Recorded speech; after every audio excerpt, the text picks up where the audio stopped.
Welcome to The Explainer. Today we are unlocking the door to the Hypnotherapist's consulting room. We're diving into a fascinating collection of real-life case studies and exploring the incredible stories of the soul that are hidden inside. So what does that really mean, doctors of the soul? You know, we often think of hypnotherapists through the lens of the movies, all mystery and maybe a little mind control. But this quote here suggests the reality is something way more profound. And that's the big question for today, isn't it? We are digging into some real-life case studies from hypnotherapist Dr. Renee Lean's book, and it's going to give us this rare, really intimate glimpse into the room where life's deepest, most complicated problems get shared. Okay, let's start with a really powerful story. It's all about finding a connection across what seems like an impossible barrier, and in the process, discovering a language that goes way beyond just words. So this first case is about two people who are just deeply in love. He's a successful, popular singer-songwriter, and his partner, well, she was born completely deaf. So here's the thing. He loved everything about her. Her support was pretty much the bedrock of his entire career. But he carried this constant, quiet regret that he couldn't share his greatest passion, his music, with the person he loved most in the world. It just made their otherwise perfect relationship feel a little bit incomplete. So could therapy actually bridge a gap like that? Now, the technique used here wasn't some kind of hypnotic miracle. It was actually this beautifully simple translation of the senses. He would sing and she would place her hand on his chest to literally feel the vibration of the music. And then they'd reverse the process, and she learned to recreate those same vibrations so that he could feel her singing back. And you know what? It worked. Using his facial expressions for cues on the pitch and the length of the notes, she learned the beats. They found a totally new way to sing together. And this whole thing, it just brilliantly illustrates a universal truth about connection.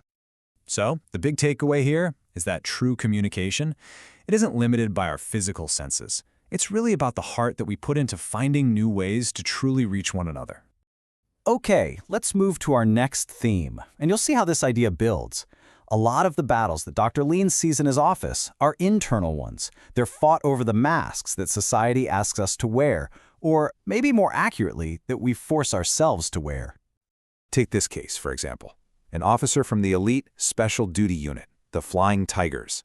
His public mask is the absolute picture of strength and control. But behind that mask, his true self is tender, he's struggling with a love affair, and he's just desperate for an emotional outlet that he can't show the world.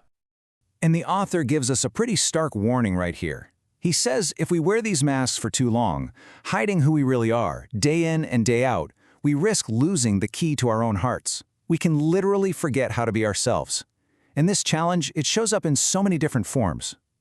For instance, think about a pastor. His professional image, his mask of spiritual authority, is absolutely central to his identity. But his big internal conflict, it all revolved around his son. So his son comes back from studying overseas. He's this trendy, modern young man who's very open about being bisexual.